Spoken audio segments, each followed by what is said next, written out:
أعوذ بالله من الشيطان الرجيم بسم الله الرحمن الرحيم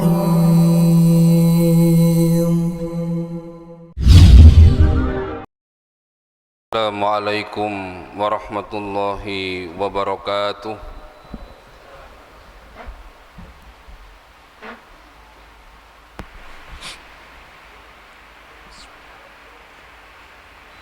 Allah.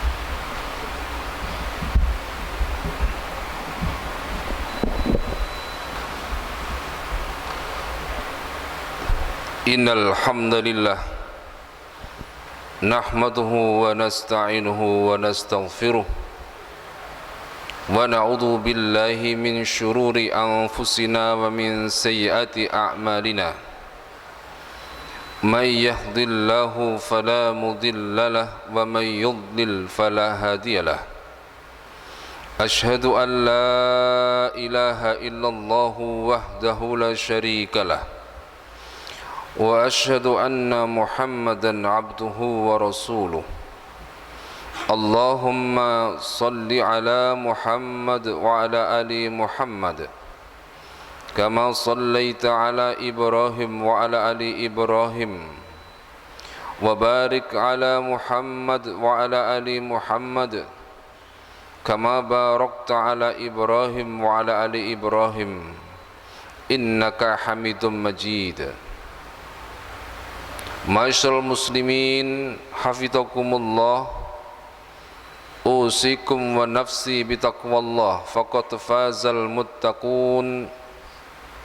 Kama qala ta'ala fi kitabihil karim, ya ayyuhalladzina amanu taqullaha haqqa tuqatih wa la tamutunna illa wa antum muslimun. Ya ayyuhan nasu taqu rabbakumul ladzi khalaqakum min nafsin wahidah wa khalaqa minha zawjaha wa batha minhuma rijalan katsiran wa nisaa'a wattaqullaha alladzi tasaaluna bihi wal arham innallaha kana 'alaikum raqiba. Ya ayyuhalladzina amanu taqullaha wa qulu qawlan sadida yuslih lakum a'malakum wa yaghfir lakum dhunubakum wa may yuti'illaha wa rasulahu faqad faza fawzan 'azima. Amma ba'd, fa inna asdaqal hadisi kitabullah wa khairul hadyi hadyu Muhammadin sallallahu alaihi wasallam wa syarrul umuri muhdatsatuha wa kullu bid'atin dhalalah. Hadirin jamaah Jumat kaum muslimin hafizakumullah, memulai ubudiyah kita pada kesempatan siang hari ini, marilah kita bersama-sama berusaha untuk mengkhusyukkan hati kita. Mari kita tampakkan rasa syukur kita kepada Allah atas segala nikmat yang telah Allah limpahkan kepada kita. Sungguh di antara penampilan terindah seorang hamba di mata Allah adalah ketika syukur itu ditampakkan.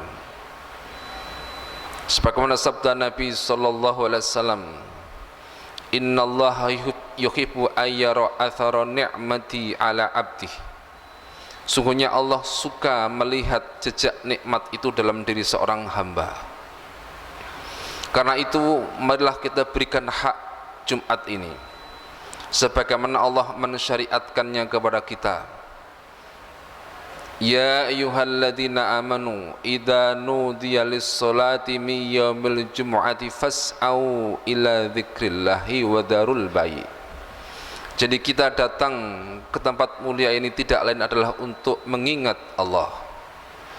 Makanya kita berusaha untuk tidak dalam kondisi lalai, dalam kondisi lengah.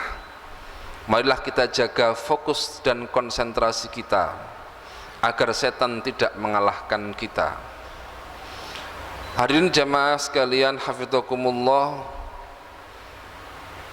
Kita ada di dalam perjalanan kesekian hari di bulan suci Ramadan. Dalam kehidupan dunia, seringkali kita ini memancang target, kemudian membuat perencanaan demikian detail dan teliti.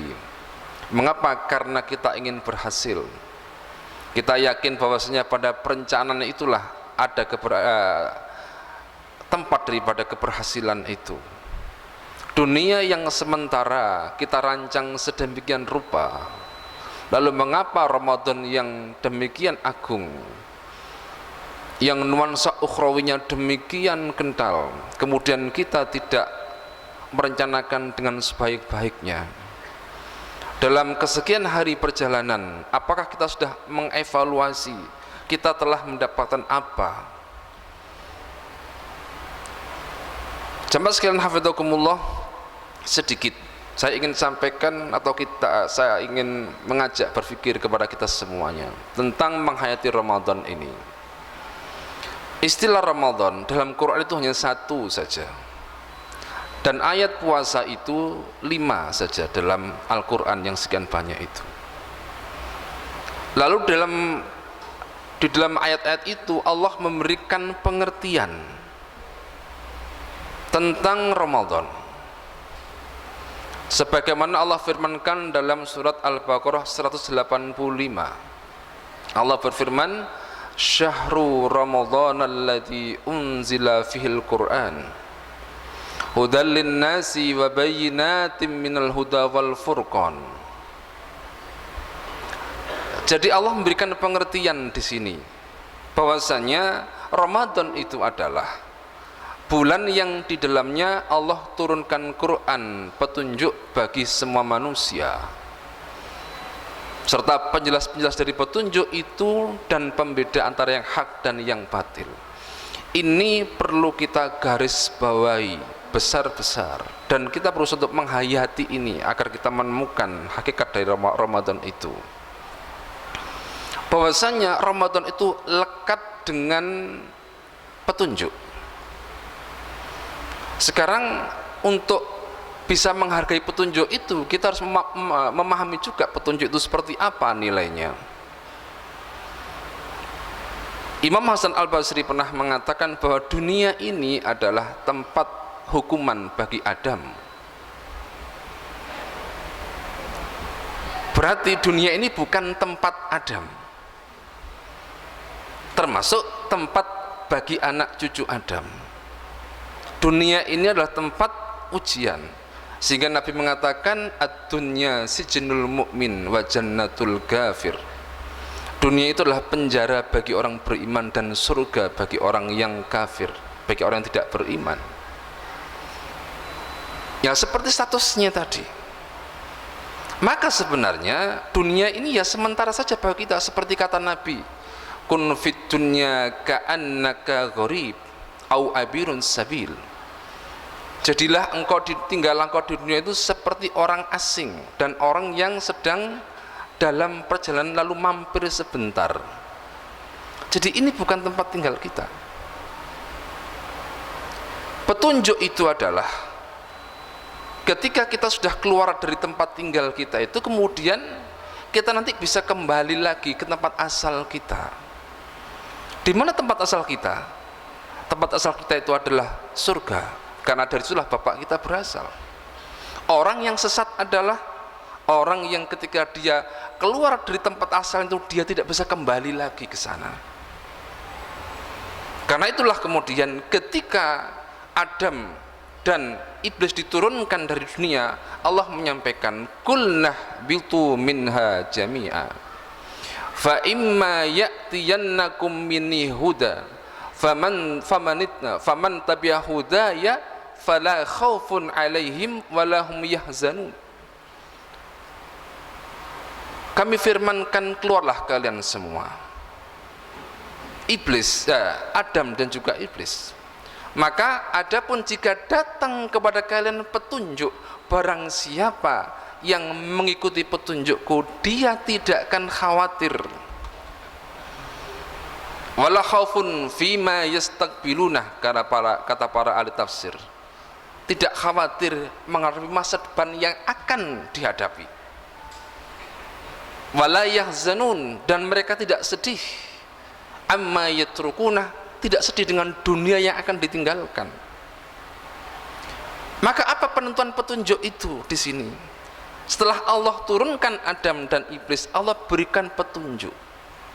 Adam, hamba yang terhukum itu menyadari, segera sadar situasi, lalu kemudian mengucapkan Rabbana dzalamna anfusana wa illam taghfir lana lanakunanna minal khasirin.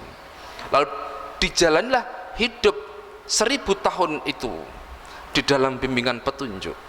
Akhirnya nantinya Adam kembali lagi ke surga. Ilmu Qayyim Al-Jauziyah dalam kitab Miftahu Dari Sa'adah menyatakan bahwasanya tinggi mana Adam ketika di surga pertama dan Adam nanti di surga setelah dari dunia. Beliau menyampaikan lebih tinggi ketika Adam kembali ke surga setelah dari dunia. Mengapa demikian? Ketika Adam kembali ke surga dari dunia, Adam mendapatkannya dengan perjuangan menjalankan petunjuk, menjalankan hidayah, yaitu tuntunan Allah yang diturunkan oleh Allah nanti kepada para nabi dan rasul. Jadi jemaah sekalian, senilai itulah kita membayangkan petunjuk Allah. Kita umat Muhammad sallallahu alaihi wasallam, Allah turunkan kepada kita Al-Quran di bulan Ramadan ini. Maka seurgensi itulah sebenarnya kita menghayati Ramadan itu. Lanjutan daripada ayat tadi, Ramadan yang Allah turunkan Quran itu, maka seluruh harinya 29 ataupun 30 itu Allah perintahkan dihabiskan dengan berpuasa. Faman syahida minkumus syahra falyasum. Barang siapa menyaksikan hilal bulan Ramadan itu, maka hendaknya mereka berpuasa.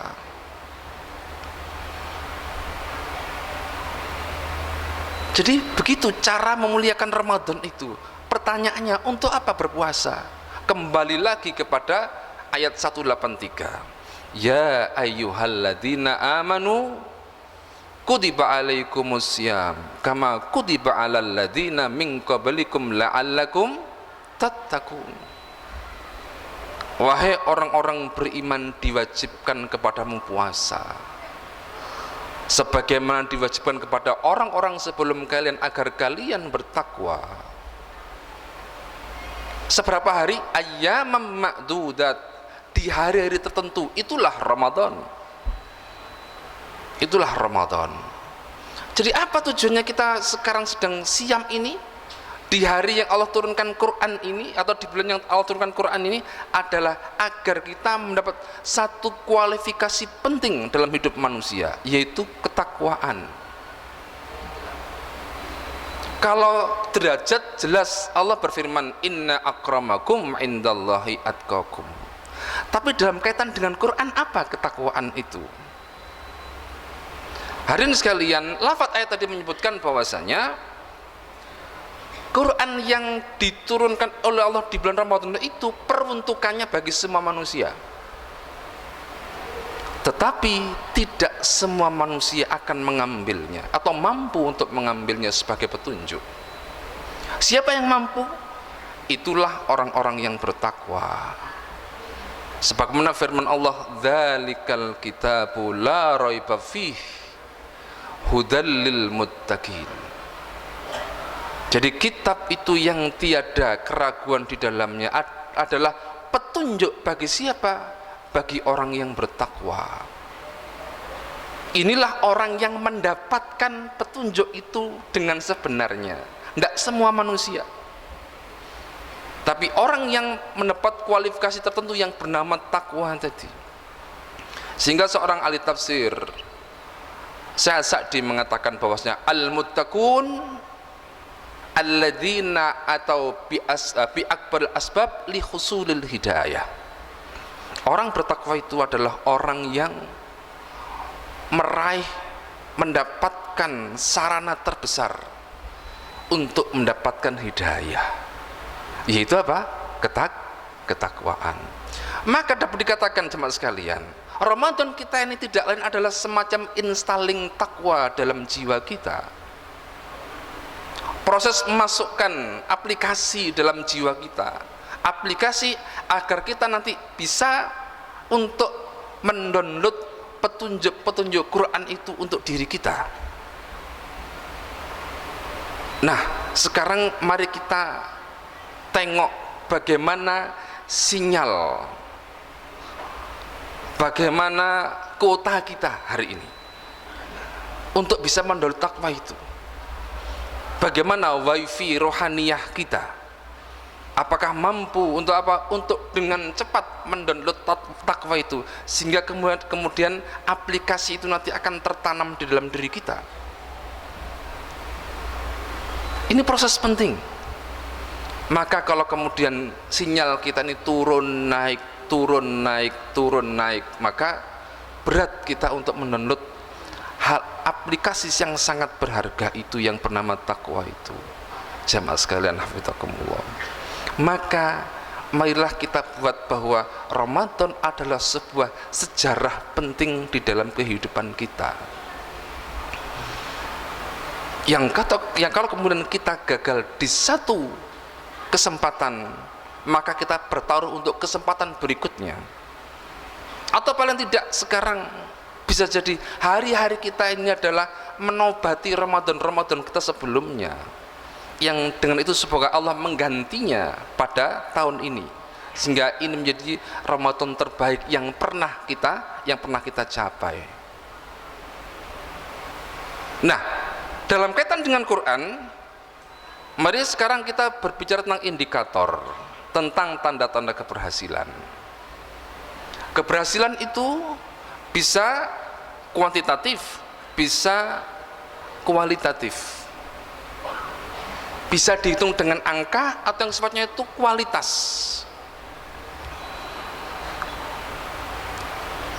Para ulama, sejarah para ulama dan juga sejarah para sahabat itu menyebutkan bahwasanya pada bulan Ramadan ini ulama-ulama tertentu itu luar biasa untuk bisa menghatamkan Quran. Memang dihitung.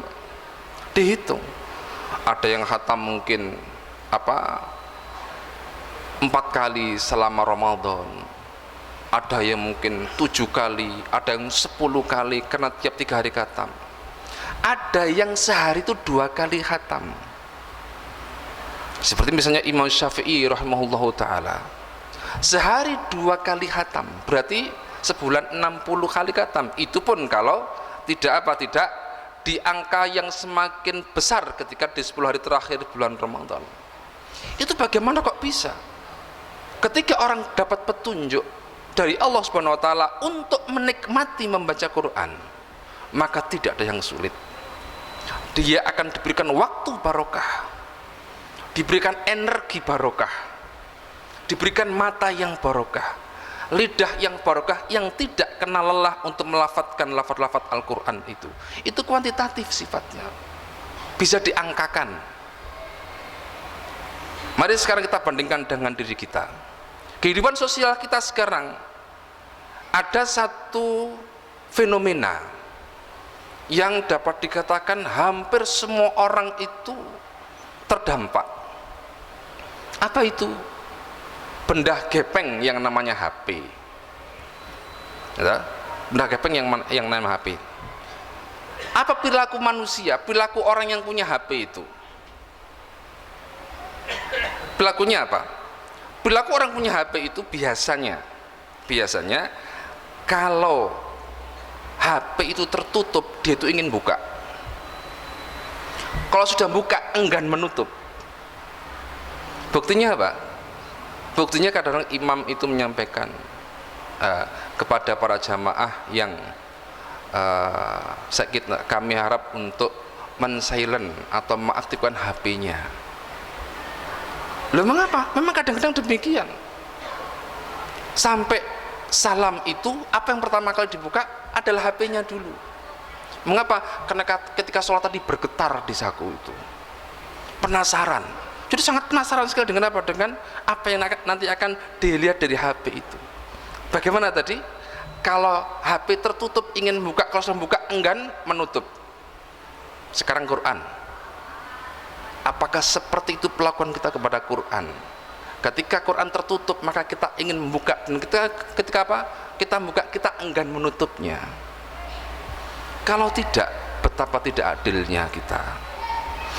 Petunjuk itu kebutuhan kita agar kita nanti bisa kembali ke tempat asal kita.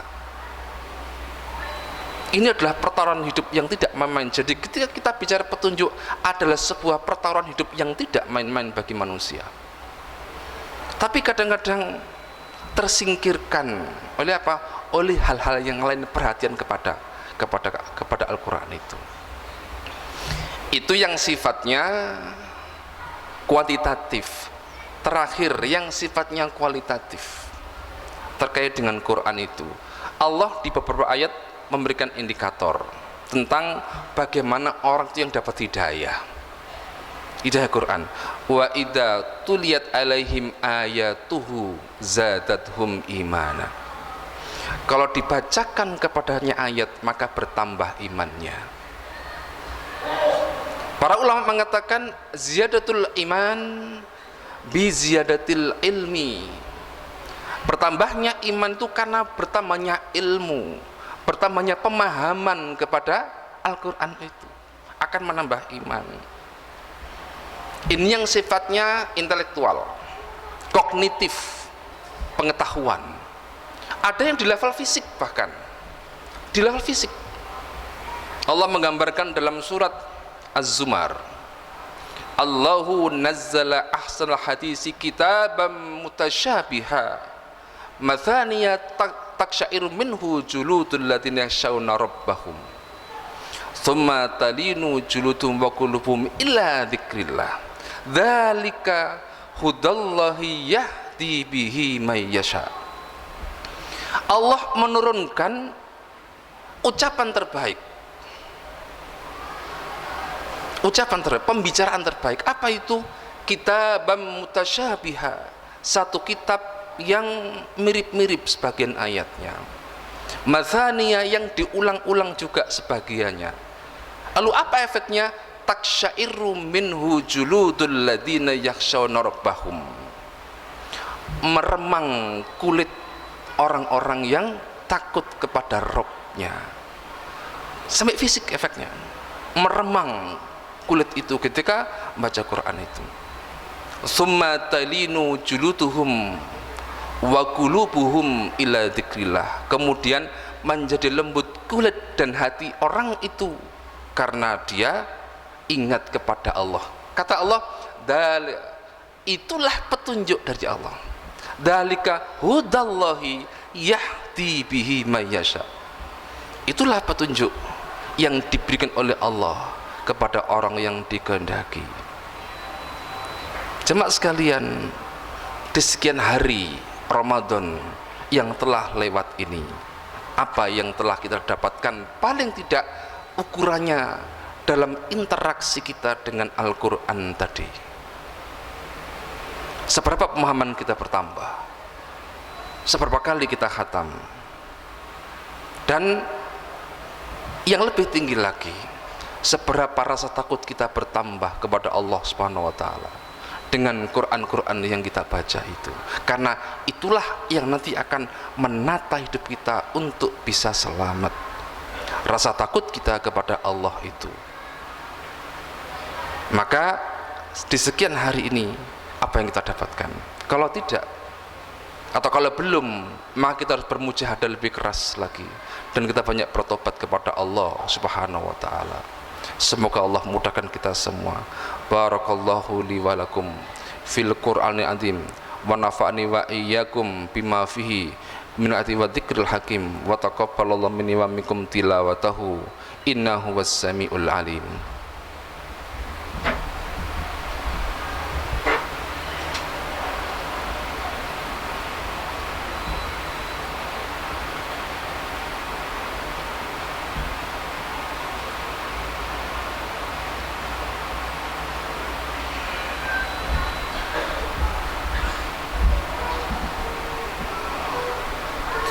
Alhamdulillahilladzi haqqa hamdih.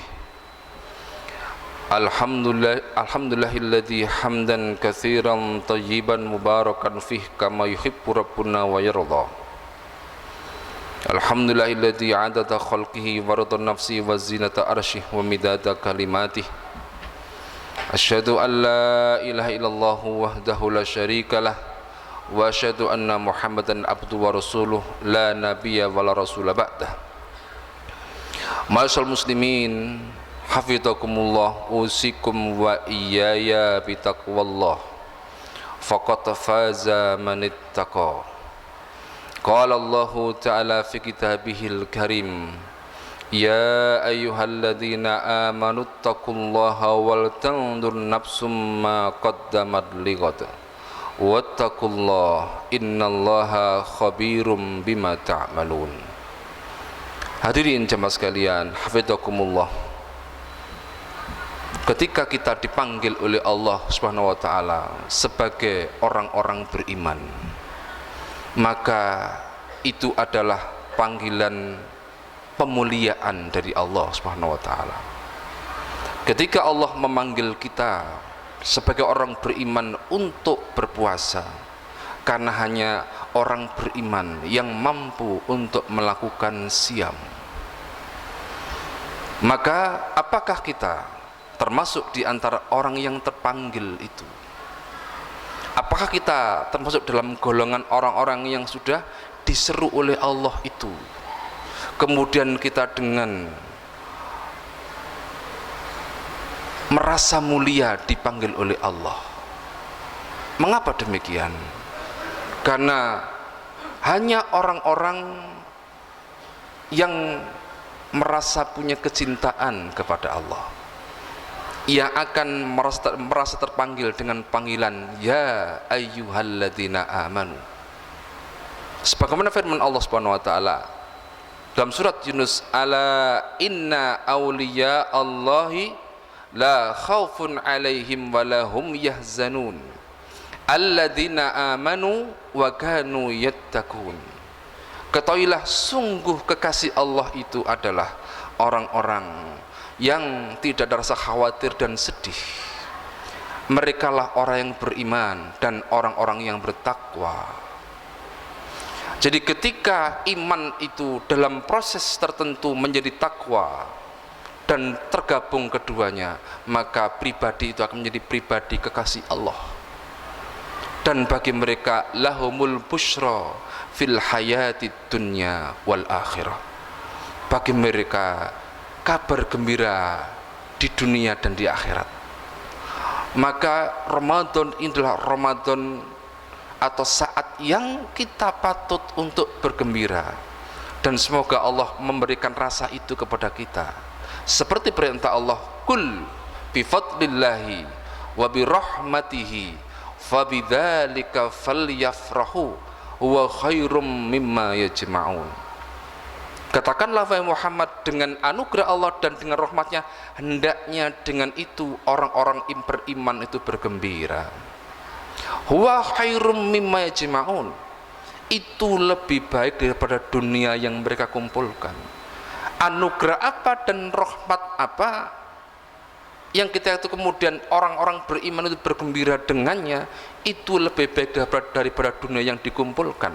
Tidak ada lain, itulah agama, itulah iman, itulah ibadah, termasuk di dalamnya itulah Ramadan. Karena itulah kemudian Nabi SAW selalu menjadikan kehadiran Ramadan itu sebagai kabar gembira bagi para sahabat. Qad ja'akum syahrul Ramadan syahrun mubarak, telah datang kepada kalian bulan Ramadan, bulan yang diberkahi. Maka orang beriman akan berbunga-bunga hatinya, akan bergembira dan berbahagia, dan akan melewati hari-hari itu dengan penuh kebahagiaan. Itulah nikmat kita dalam beribadah, dan disitulah kita merasakan manisnya iman. Innallaha wa malaikatahu shalluna 'alan nabi ya ayyuhalladzina amanu shallu 'alaihi wa sallimu taslima. Allahumma shalli 'ala Muhammad wa 'ala ali Muhammad kama shallaita 'ala Ibrahim wa 'ala ali Ibrahim wa barik ala Muhammad wa ala ali Muhammad kama barakta ala Ibrahim wa ala ali Ibrahim innaka Hamidum Majid. Allahumma ighfir lil wal mu'minat wal muslimina wal muslimat al ahya minhu wal amwat innaka sami'un qaribun mujibud da'wat wa ya qadiyal hajat. Rabbana ighfir lana dhunubana wa israfana fi amrina wa tsabbit aqdamana wansurna 'alal qaumil kafirin. Rabbana dhalamna anfusana wa illam taghfir lana wa tarhamna lanakunanna minal khasirin. Rabbana la tuzigh qulubana ba'da idh hadaitana wa hab lana min ladunka rahmah innaka antal wahhab. Ya muqallibal qulub tsabbit qulubana ala dinik. Ya musarrifal qulub sarrif qulubana ala ta'atik. Allahumma a'inna ala dzikrika wa syukrika wa husni ibadatik. Allahumma inna nas'alukal jannah wa ma qaraba ilaiha min qaul aw amal wa na'udzubika min adzabin nar wa ma qaraba ilaiha min qaul aw amal. Rabbana hab lana min azwajina wa dhurriyyatina qurrata a'yun waj'alna lil muttaqina imama. Allah mansur man nasruddin waqtul man hadal islam wal muslimin. Rabbana taqabbal minna innaka antas samiul alim wa tub alaina innaka antat tawwabur rahim. Rabbana atina fid dunya hasanah wa fil akhirati hasanah wa qina adzabannar. Alhamdulillahirabbil alamin. Aqimissalah.